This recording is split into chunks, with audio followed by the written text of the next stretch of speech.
Trips and falls for the outdoor worker webinar. This is a presentation of the New York State and CSEA Partnership for Education and Training. My name is Eddie Encarnacion, and I'll be your host for our webinar. Our instructor for today's webinar will be David Moak. I'd like to take this moment to point out a few things. First, you noticed that everyone has been muted to keep background noise to a minimum. The second thing is, if you have any questions or comments, you can type them in the chat box. You can find the chat panel at the right-hand side of the screen. If the chat box isn't open, please click on the chat button at the bottom right. Once chat is open, make sure that everyone is selected in the Send To area. Then please go ahead and type your thoughts in the box below. And when you are finished, press Enter. Lastly, we will be performing several activities throughout today's webinar, which includes you clicking on the Raise Hand button, which is located at the bottom right-hand side of the screen. It's right next to the reactions or the smiley face button. It looks like an icon of a hand in the air. I'd like you to try raising your hand now. Please click on the Raise Hand button.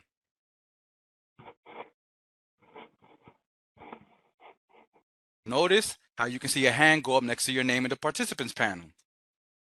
Now let's go ahead and put your hand down by clicking on the Raise Hand button again. Excellent. As I mentioned previously, today's webinar is sponsored by the New York State and CSEA Partnership for Education and Training, or as many people refer to it, the partnership. If you are joining us live, we look forward to any questions you may have during the webinar, and we will review how you can go about asking us questions. But if you're participating in this training via recorded session or disc, we encourage you to write down your questions and send them to us at the email address located on this slide.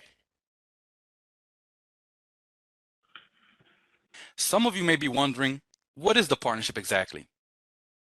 Well, for those of you who aren't familiar with us, the partnership is an organization that administers education and training programs for CSEA represented employees through labor management cooperation.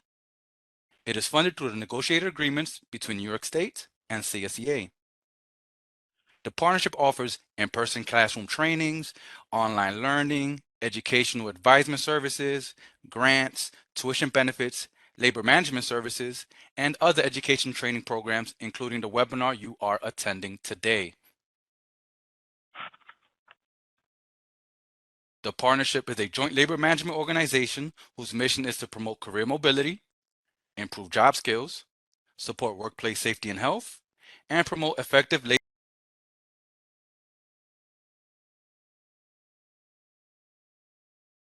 I'll provide our contact information again at the end of today's webinar.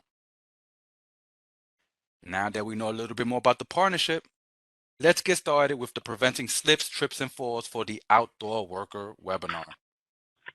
I'd like to turn the presentation over to your facilitator, David Moak.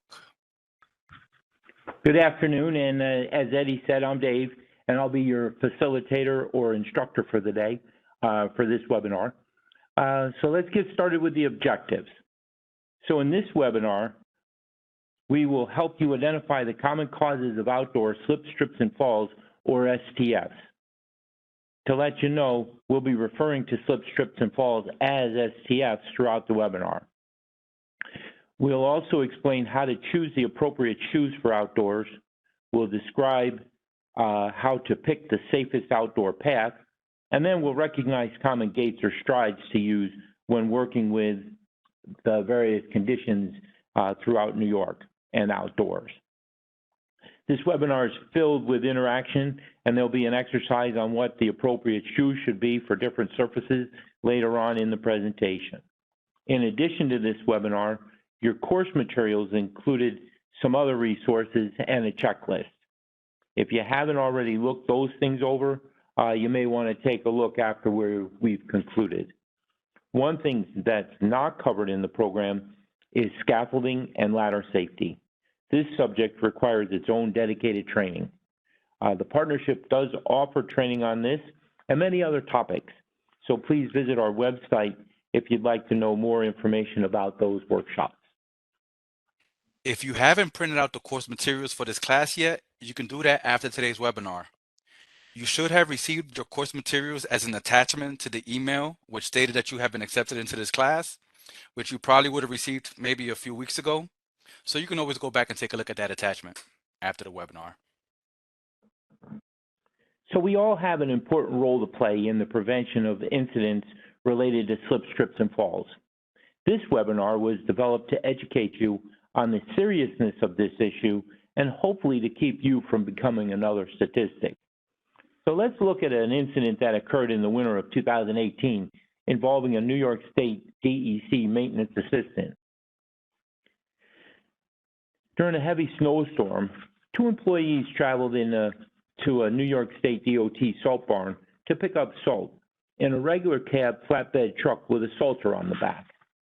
When they pulled in to load the salt, the driver's side door was against the loading zone wall, making it impossible to open. The passenger got out to climb onto the truck, as they'd done a ton of times before without any incident. But this time, to get onto the flatbed, the worker had to step onto the truck floor, then stretch his leg or their leg across to the flatbed with the passenger door open. Unfortunately, there was no footholds or handles on the truck, and the person had to balance on the balls of their feet due to the lack of space. When the worker reached over to pull the tarp, they slipped. The truck and the area around the truck was covered with slush and ice and snow. That worker said, "When I slipped, I leaned towards the right, towards the front of the truck. I frantically tried to grab something to break my fall, and there was nothing to grab. The door was already open and out of their reach." The fall was around 3 feet, from the top of the flatbed to the pavement below. The worker landed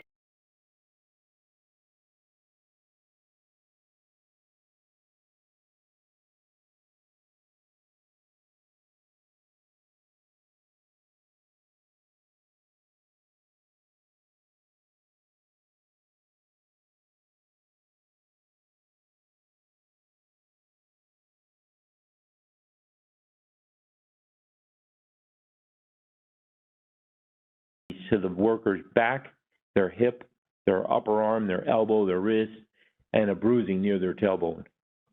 The worker drove home that night with muscle spasms in their back. The weather conditions were poor, so they waited to seek medical attention until the next morning.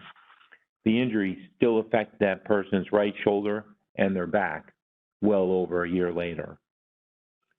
So as we move through this webinar, keep this scenario in mind. We'll be coming back to it as an example towards the end of the webinar, and then we're going to apply what we've learned. So while it's difficult to hear about workers being injured, it reminds us of the importance of this issue.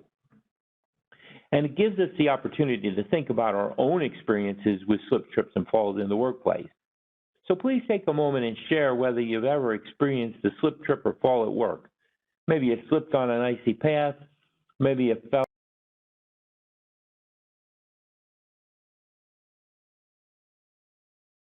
Experience a slip, trip, or fall in the workplace, please click on the raise hand button. This button can be found at the bottom of your screen next to the reactions or smiley face button. And Dave, as we wait for the participants to raise their hands, I would like to share a story of mine. I did have a slip, trip, and fall working outdoors. I believe it was in 2016 or 2017. We had a huge snowstorm up here in Albany, and I was working as a maintenance worker, and I was dropping salt on the loading dock. And as I was dropping the salt, I was walking backwards. And I didn't realize that I had the loading dock pretty much ended. So I had ran out of loading dock. So when I took that next step backwards, I fell when it was about a 5 foot drop. Fortunately, all of the snow had accumulated, so I fell on a bank of snow. So the only thing that was really injured was my ego, especially when the security guards kept showing me the video footage over and over again. But Yeah. but it just goes to show you just, just something as simple as just, just being careless, how it can lead to a slip, trip, or fall outdoors. And as I look at the hands raised, we do have a handful of hands raised up. So I'm not the only one who's suffered a slip, trip, or fall. Thank you so much, everyone. You can go ahead and you can click on the raise hand button to lower your hands again. But we greatly appreciate your participation. Yeah, thanks, everybody. It might be surprising to hear that nearly 1 in 4 injuries reported in New York State by employees over the last 5 years were due to slips, trips, and falls. So those FTFs are more common than we might think or expect. That's why today's webinar, we're going to discuss what we can do to prevent them and hopefully stay free of injury ourselves. So those slips, trips, and falls may cause injuries that range from a minor to a serious disability. And remember, those injuries might even cause death. So FTFs can occur anywhere, but they pose a greater hazard or a greater risk to certain work locations or work occupations. CSEA employees who work in maintenance, groundskeeping, or at a state park or campgrounds are more likely or at a greater risk. And I know we have a lot of DEC folks, so your risk is a lot greater because of the nature of your work and the working environment.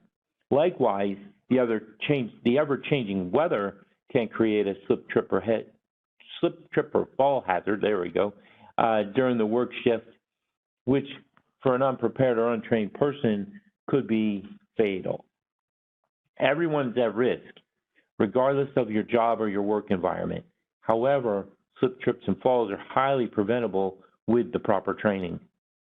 So before we move on, what should we do if we encounter a hazard like the one shown on the screen?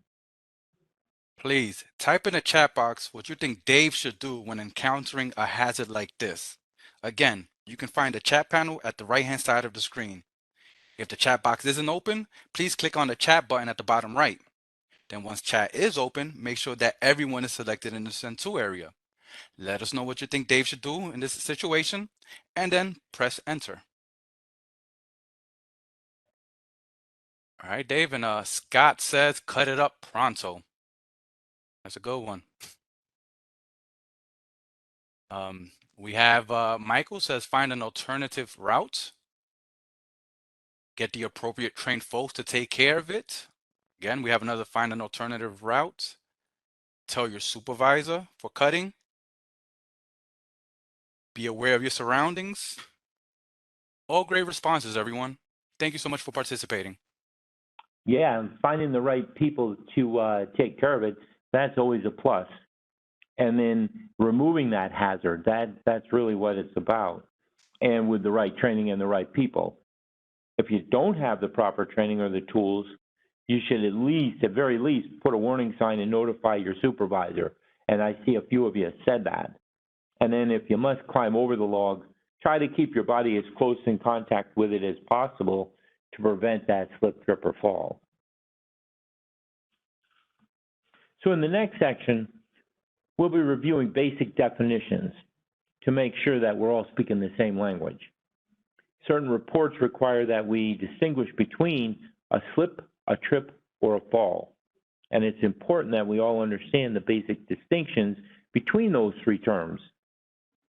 In addition, the differences between these terms and definitions will help us when we look at site-specific hazards, so we know what to do when we get to it a little later.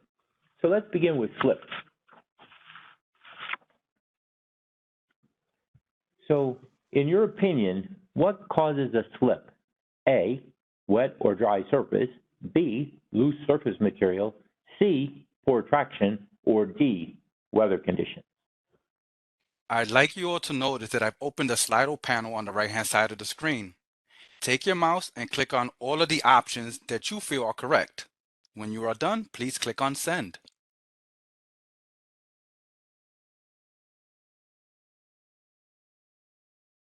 All right, Dave, and the votes are starting to come in. We have about a fifth of the votes already in. We also have a couple in the chat. All right, I'll give it a few more seconds to let a couple more votes just stream in. While I wait for the Slido panel, I'll go ahead and I'll see what we have in the chat. Okay, I'm seeing all of the above, A, B, C, and D. Someone said D, someone said C. And then in our Slido polls, Here we have a mixed bag. 80% are saying A, 87% are saying B, 97% are saying C, and 77% are saying D, Dave. So we have a mixed bag of results. All right. I see most everyone has chosen more than one answer, and the correct answer is, in this case, all of these could be true. Accidents do happen. However, by simply being aware of your surroundings, it can play a big part in reducing the injury to yourself and others. One of our goals today of today's webinar is to help you learn how to identify the problem area so that when you go back to your work site, you'll be able to do what it is that you need to do if you do see a slip, trip, or fall hazard. In some instances, it might be as easy as getting help to move a heavy object.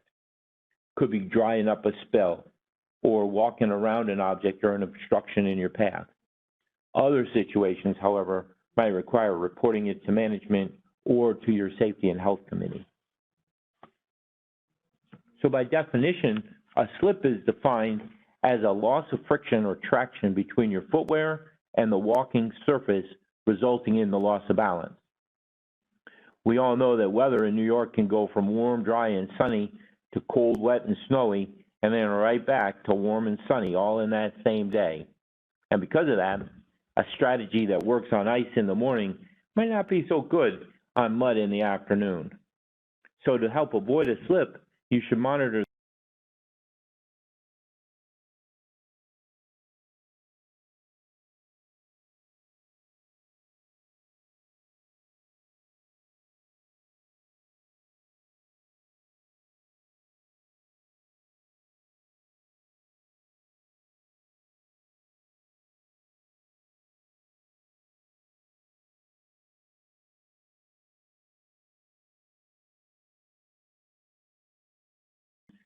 is the National Oceanic Atmospheric Association, or NOAA. Now that we've talked about slips, let's take a look at trips. So what do you think causes a trip? We have A, loss of balance, B, obstruction in the path, C, uneven surface, or D, poor groundskeeping. I'd like you to notice again that I've opened up the Slido panel on the right-hand side of the screen. Take your mouse and click on all the options that you think are correct. And when you are done, please click on Send.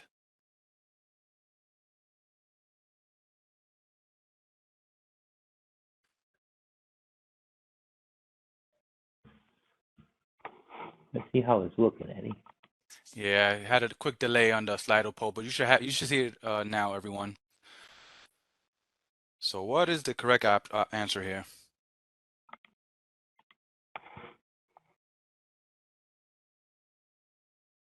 She said, one of the ladies said that it says the voting is closed.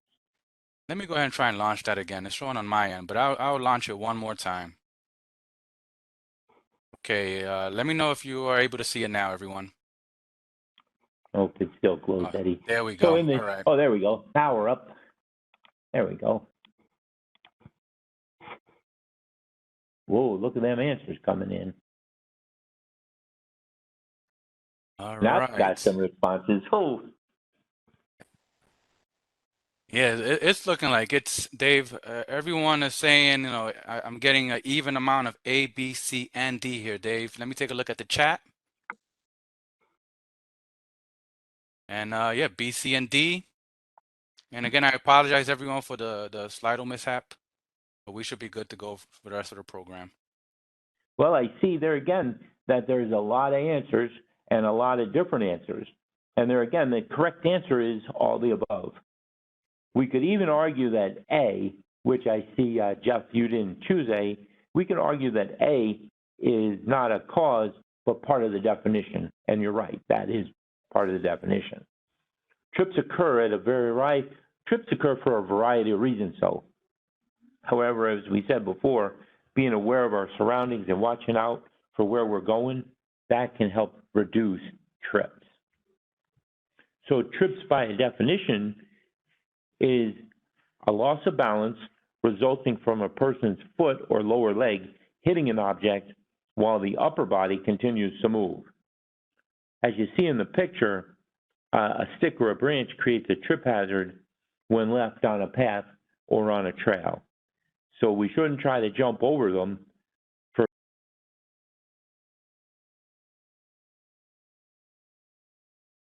do so. And then we also need to look out for other hazards. So other hazards could be trips can also occur when a person steps down from one surface to another or a lower surface and they lose their balance. This picture shows a trip hazard from uneven surfaces. So as you notice, stairs, whether they're natural or they're man-made, pose a slip and a trip hazard if they're not properly constructed and maintained. Uneven steps and steep inclines can contribute to trips, and then we know leaves can create a slip hazard even or especially when they're wet. So now that we've discussed slips and trips, let's take a look at what causes a fall. So in your opinion, what causes a fall? A, loss of balance. B, obstruction in the path. C, health conditions. Or Okay, with the Slido panel on the right-hand side of the screen and using your mouse, let us know what you think is the correct answer, A, B, C, or D. Okay, I'm getting some answers in the chat. Right now we have about 54 votes, and the majority are saying A, loss of balance, but we also have several people saying B, obstruction in the pathway, C, health conditions, and D, unsafe choices, unsafe shoes. well, thanks, Eddie. Again, we have several answers, and once again, the answer in this case is, as all the others, it's all the above are true. A loss of balance is one I think most people chose, and it was leading the pack there. An obstruction in the path, such as a branch, could lead to a fall. Some people have health conditions, such as diabetes or heart disease, which could lead to a loss of balance or dizziness. And then finally, wearing the wrong shoes could result in an injury or a fall. Thanks, everybody. So a fall, by definition, is defined as a body dropping freely under gravity. That's pretty solid. Falls are divided, though, into two categories. We can fall from the same level or on the same level, or we could fall from a different level. So safety professionals make this distinction because the way you're protected as a worker is different for each of the applications.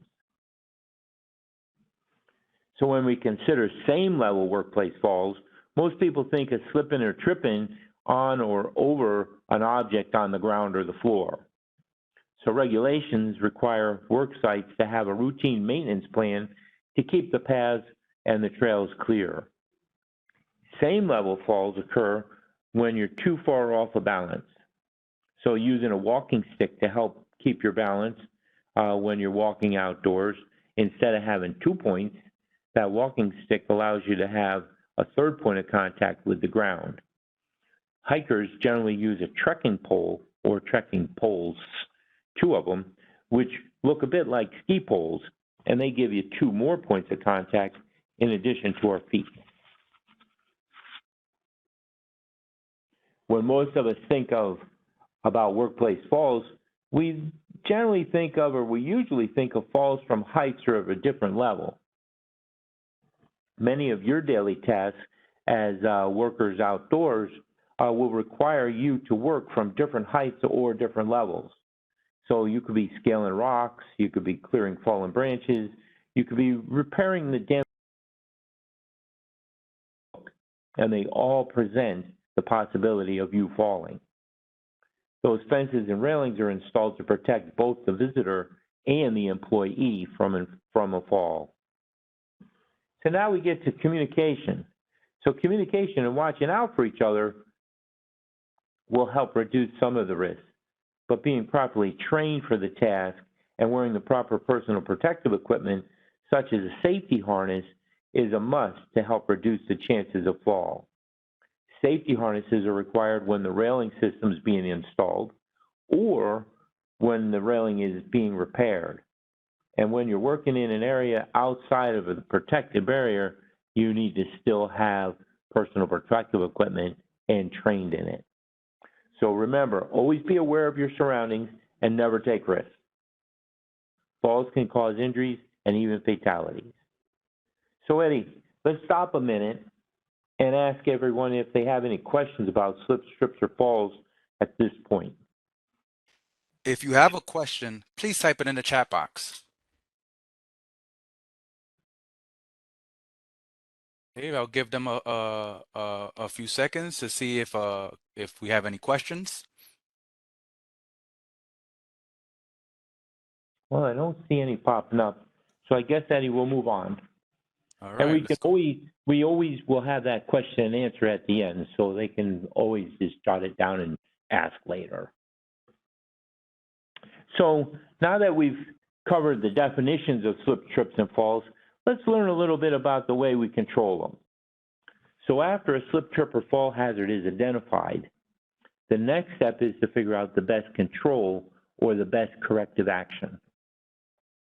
In safety and health, not all hazards are created equally. Some are more effective than others.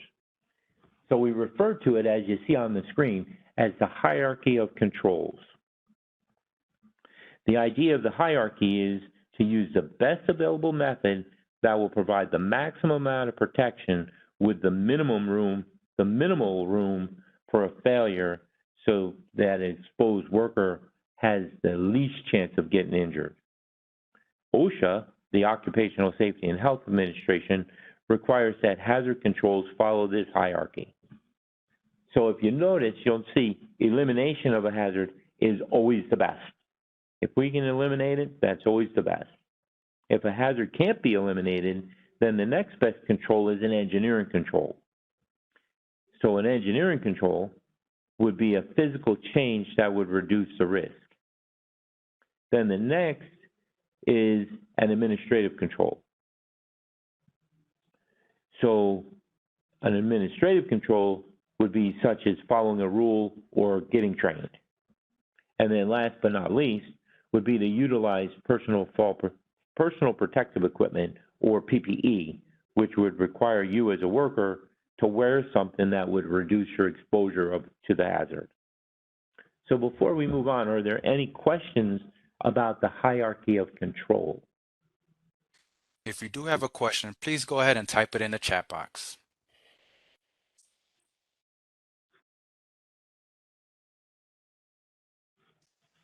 Well, Okay, Eddie, I Dave. don't see anything. So we'll move on. And now let's combine what we've learned about hazard identification and hazard controls. Oh boy, Ed. This one's a good one. So for this activity, I'm going to have you look at a picture or a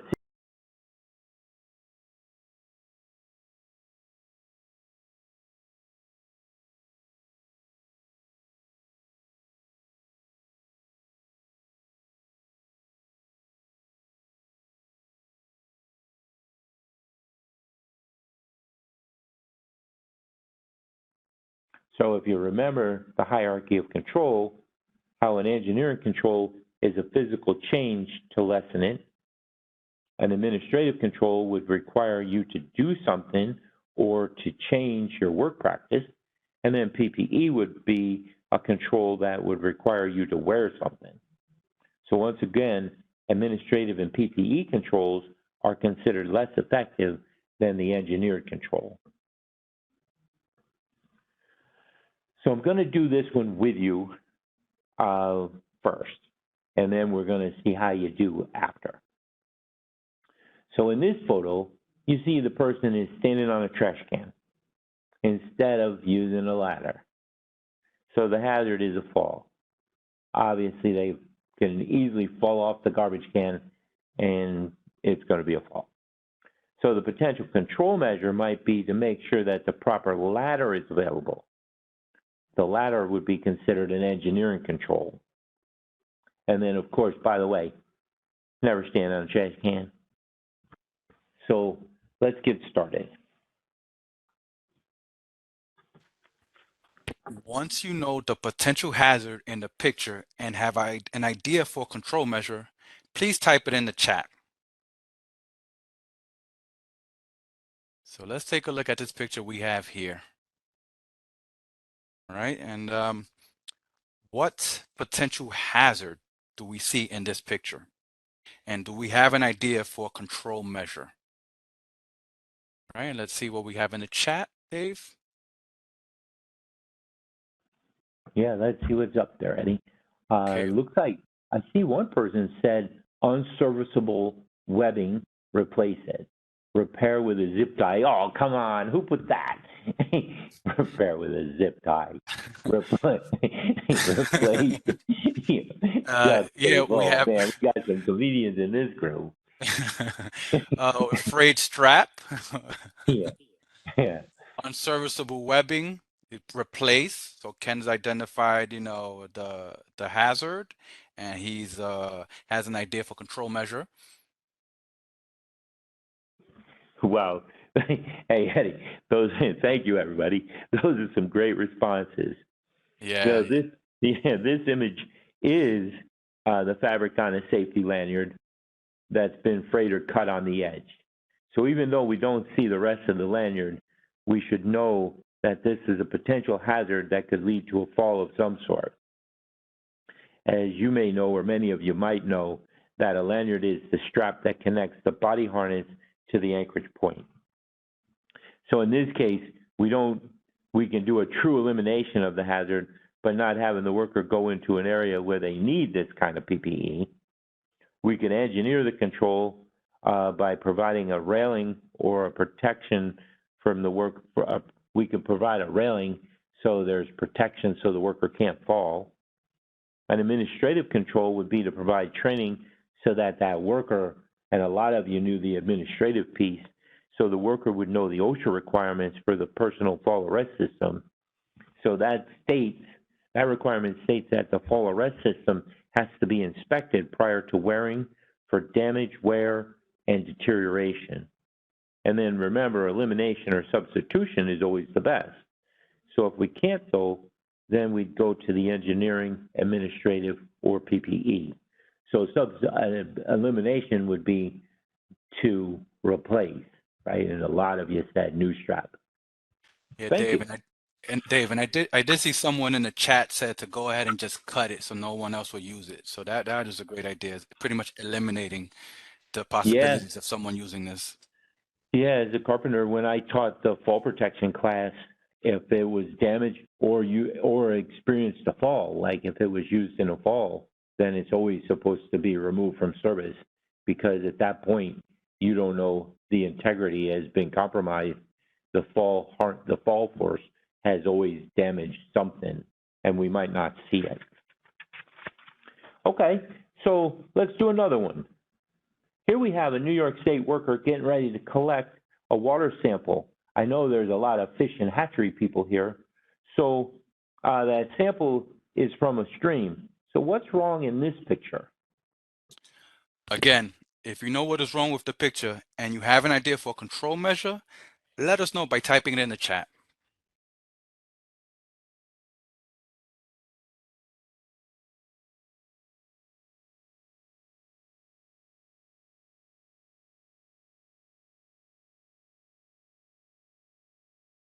Again, poor choice of footwear. Somebody put slipping on rocks. Pants are very long. That's a good catch with the pants. Yeah, yeah. Footwear, we're getting a lot of footwear. I see wet leaves. All great answers, everyone. Thank you so much for your participation. Yeah, thank you. In a stream, slippery rocks could cause a slip and possibly a trip hazard. A potential control measure might be to instruct the person to take a sample from a sandy solid location, thus reducing the hazard to an engineering control. That isn't always practical though. So we might need an administrative control, work practice such as maybe having a partner who stands ready at the help if that person gets into trouble. So having a partner, and then while it's not it might not be practical to remove the hazard in an engineering control, we might use a telescoping pole, one of those poles that extend with a bottle attached so that it can reach. Or we might have a long-handled dipper that might be helpful. Also remember, even a very shallow body of water could have a swift enough current to knock you off your feet. And speaking of water, there may be times when a worker needs to cross a small stream in order to repair or inspect a structure, such as that little bridge you see on the screen. This task can present a risk for all of the injuries and all of the slips, trips, and falls that we're discussing today. As we discussed earlier, mud and wet rocks can be very slippery or uneven and can easily lead to a trip or a fall. Trip and fall, there may be a risk that you might not think of right away. For example, here with this water, wherever there's water, there's always the risk of drowning when a person slips and falls. So let me ask, how many inches of water do you think it takes for a person to drown? That's interesting. A, 2 inches, B, 6 inches, or C, 10 inches. I'd like you to notice that I went ahead and I opened the Slido panel again on the right-hand side of the screen. Go ahead and select the option A, B, or C that you feel is correct. When you are done, please click on Send. All right, Dave, and the results are starting to come in. Let me just go check the chat real quick. All right, I'm seeing a lot of A's in the chat. Someone put 2.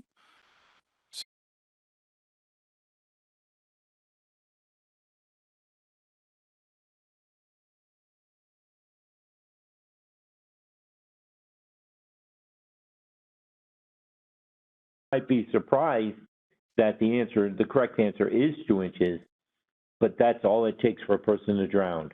That means no matter how shallow a stream is, there's still a good chance that the worker could be at risk for accidental drowning if they were to slip, trip, or fall while wading across water.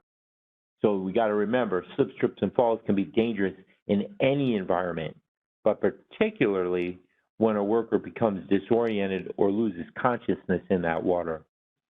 So for this reason, it's the safest to work in pairs and have only one worker in the water and one worker outside of the water or on the shore to be that spotter. So now let's talk about some prevention strategies that we can employ just about anywhere in the workplace.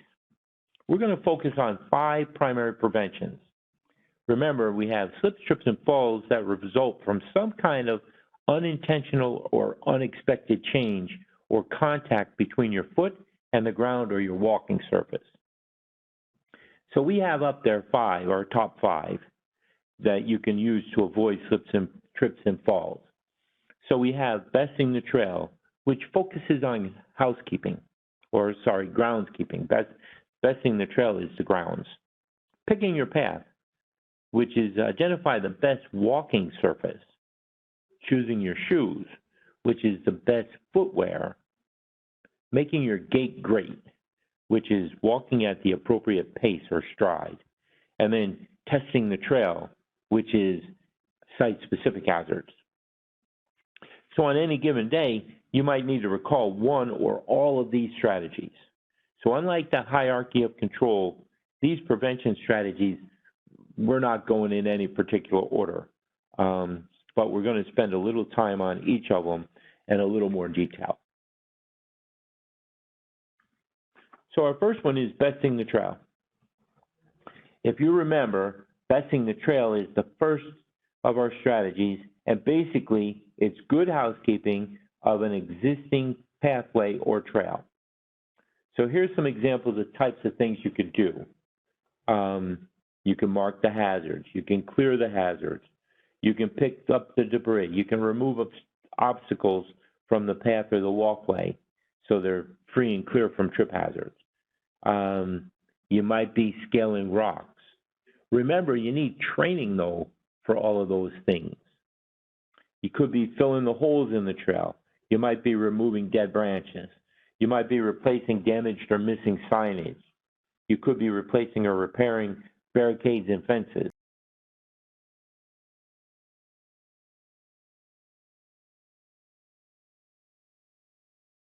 Other conditions might change so that it's safer to travel.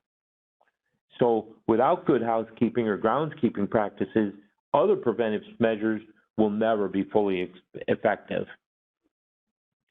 So when we pick our path, that's our second way to prevent slips, trips, and falls. So we know that the high point of a road might be the best path around water or mud, but it might be the worst path if it's snow and ice. So therefore, the ever-changing New York weather can impact how we pick our path. So I have a perfect example, and I hate to say it's a perfect example, but I have an example of an accident that took place in the winter of 2018, which involved a New York State DEC land and forester. So the accident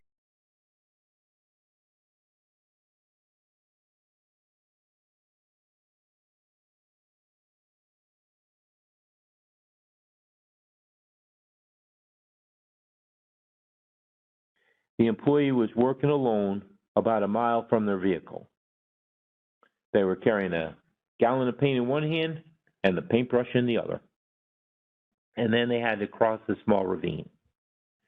So the forester, as they were walking, their legs sank down through the snow and their left foot became wedged under a downed tree branch under the snow. It caused their left knee to hyperextend and the worker fell backwards. So a lot of you can relate to that. The forester was wearing insulated rubber boots at the time of the injury, but unfortunately, cell phone coverage was poor in the area. So the employee had to walk back to their vehicle and then drive to get medical attention. They couldn't just call for help. The injury was a knee sprain, and that employee was placed on restrictive duty, and they were restricted for several weeks.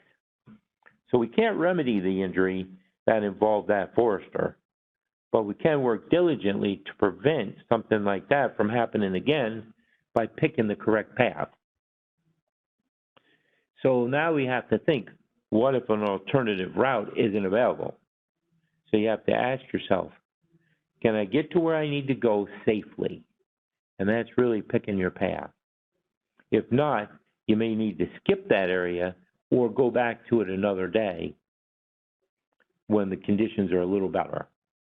And then choosing your path that's clear and free of obstruction might not be the shortest path, but it would definitely be the safest path.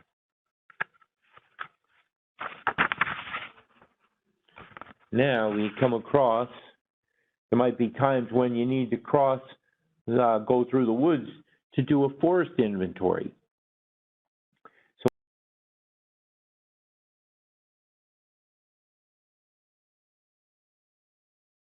So the safest thing to do in that case might be to, once again, go around the water.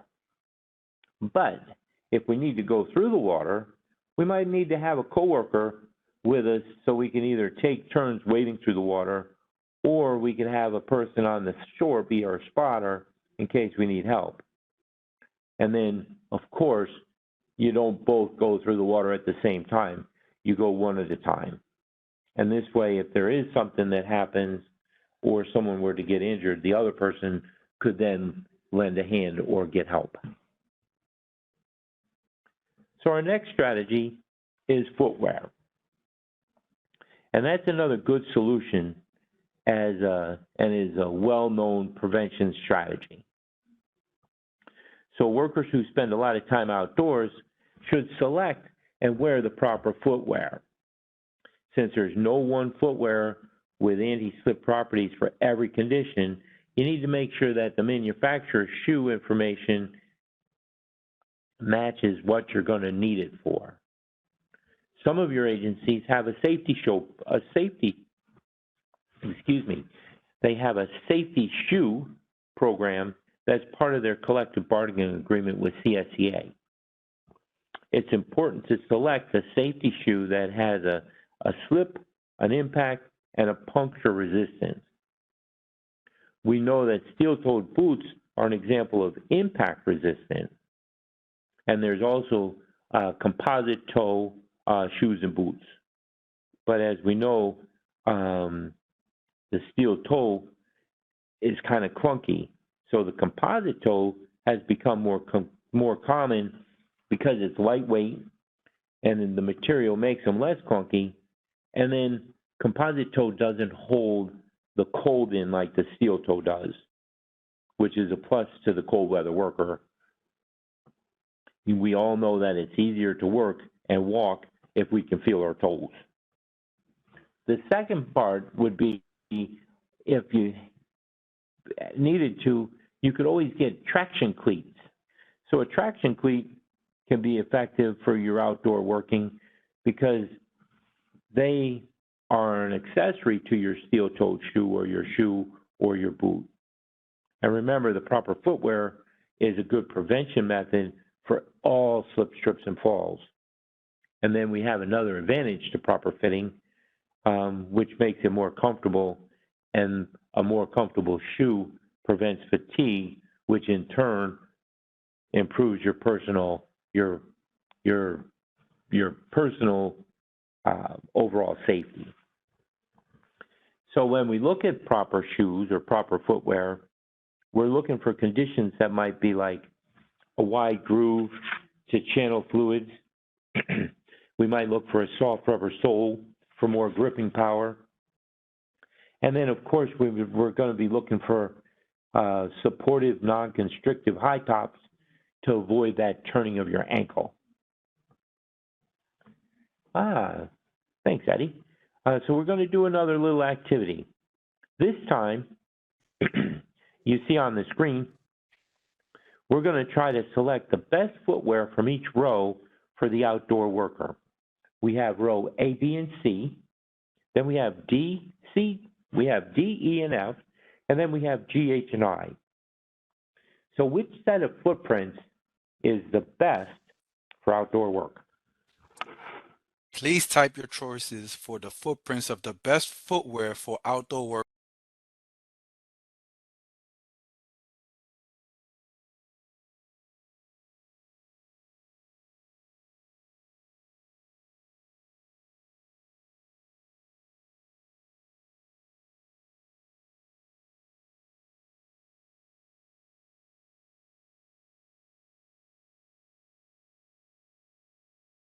And in all All right. honesty, unless I have cowboy boots, D is kind of an out there too. Yeah. So let's see what we're getting from the folks in the chat box. All right. And so Ken says B, E, and G, bag. B, bag. I'm getting a lot of bag. B, C, G. All right. Yeah, a lot of bag. Yeah, that's kind of funny that it spells it out. Yeah. So in the first row, B is the right answer because it shows the sole of a work boot with good tread.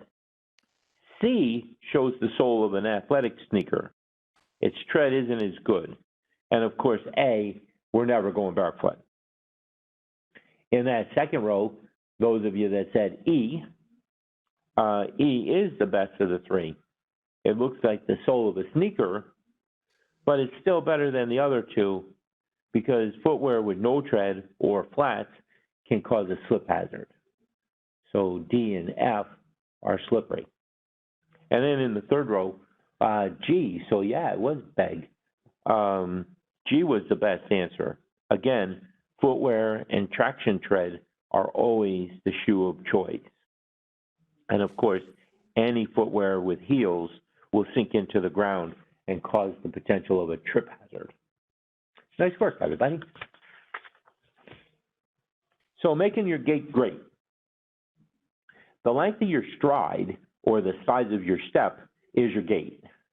So walking and moving around on your work site or your workplace at an appropriate pace is an effective and reasonable prevention strategy for most situations.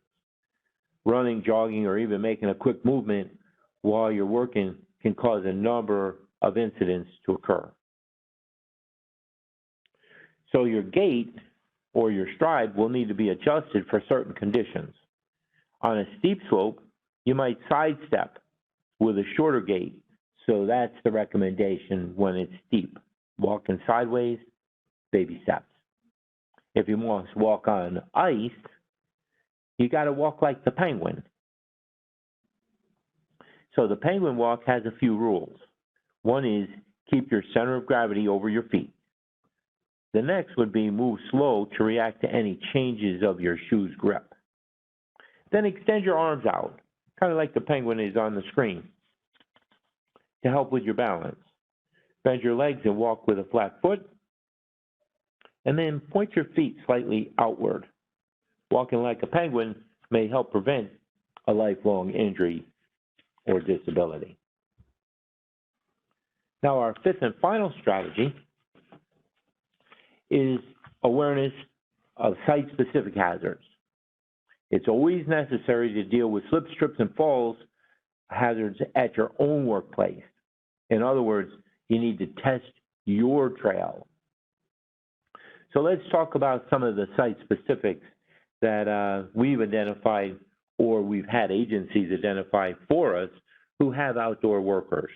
Once we go over a few of these risks, then we're going to ask you to add to the list. So first we have, if you look, you'll see that we have slipping on ice, leaves, or wet surfaces. So these can be prevented by making your gait great. Remember walking like that penguin? Next, we have grease or oil in the shop or in the garage, in the maintenance building. The best way to deal with that would be to best the trail. So besting that trail would be to clean up the mess. Another way to deal with it could be to choose your proper footwear or choose your shoes and pay attention to your gait. Another hazard is lighting, right? So it's too dim indoor or outdoors. So best the trail by bringing flashlights or waiting until it's a little better time of the day to do something. Next, we have a messy workplace. These can be dealt with by good housekeeping, otherwise known as besting your trail. And then we have a couple more there. You see the person picking up trash. So when picking up trash, you need to be aware of your path. Don't just keep your head down. Instead, make sure you look up and make sure you're choosing the right path. Remember Eddie falling off the dock earlier. And then finally, we have tree debris. This is another hazard that can be dealt with by besting your trail or picking your path.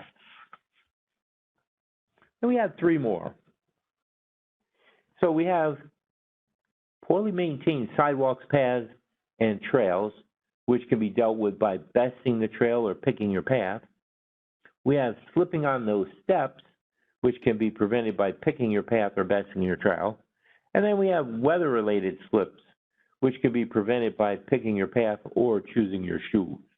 I took that picture out in Syracuse at the Green Mountain State Park. Can you think of any more? So now it's your turn.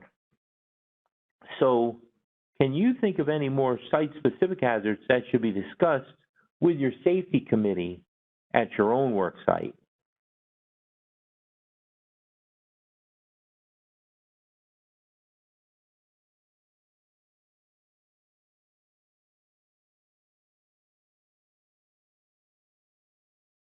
Thoughts and hit enter. And just so you know, we're not calling your boss and saying, oh, blah, blah, blah was from blah, blah, blah, and they said you need to do this. This list is going to be for you so that you can bring it to your supervisor. Coconut trees, who put that? Oh, boy. Eddie, it's getting late in the day, man. Coconut trees. I really started sitting him like, wait a second, coconut trees in New York? Yeah. All right, so it looks like we don't have any suggestions. That's okay. Hard If you, hat. yeah, if you, yeah. Oh, I got you. Now I get it, Scott. Yeah, a coconut tree, hard hat. Gotcha. That's an interesting strategy. Anyways, and very challenging. Um, so if you do come up with any ideas, you need to take them to your supervisor, or if you have a safety officer at your site, take them to that. And then in the hierarchy, your CSEA rep, and then your safety committee would be the last resort. You always go to your super first. So as we get close to the end of this webinar, we only have a few more minutes left. I'd like you to think about that story earlier we shared about that worker who fell off the salt truck. So based on what we've talked about today and what you've learned, what would you suggest that we do to avoid that type of fall in the future? So if you remember, he stepped out of the truck and he slipped and fell off the back. Or she, who the person did. We don't Yeah, know if it was. yeah. Go ahead and type your suggestions on what we might do to avoid this type of fall in the future in the chat box.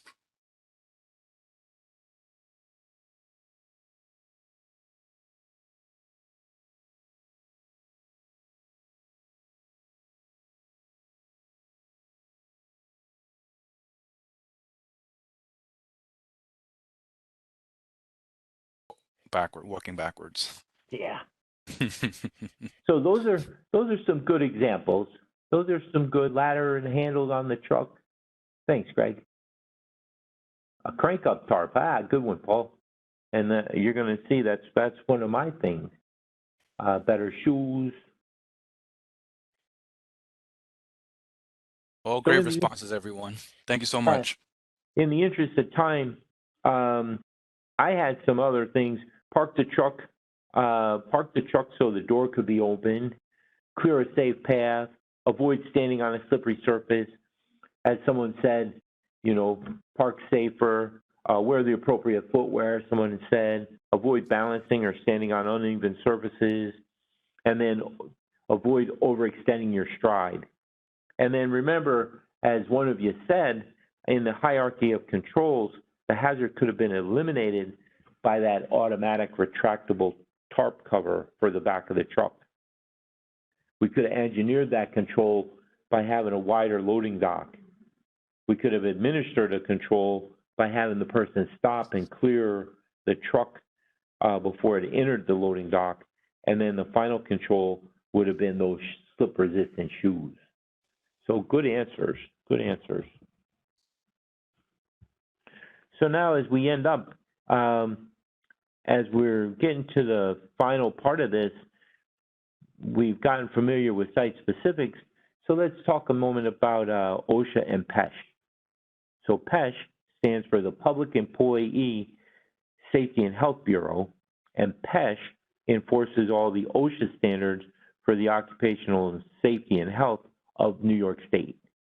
So PESH also has the authority to take complaints, conduct inspections, and deliver training. They can consult on workplace requirements, and they can even issue violations and penalties if employers fail to correct hazards at the workplace. So PESH can hold agencies to site-specific standards of quality for walking and working surfaces. They can have an incident prevention plan, signage, and sanitation PESH is overseeing. PESH can also work with any agency to control site-specific hazards, like all the ones that we discussed earlier. So if we have any PESH questions, we'll go to those later and the question and answer. So today, we talked about slips, trips, and falls, and I hope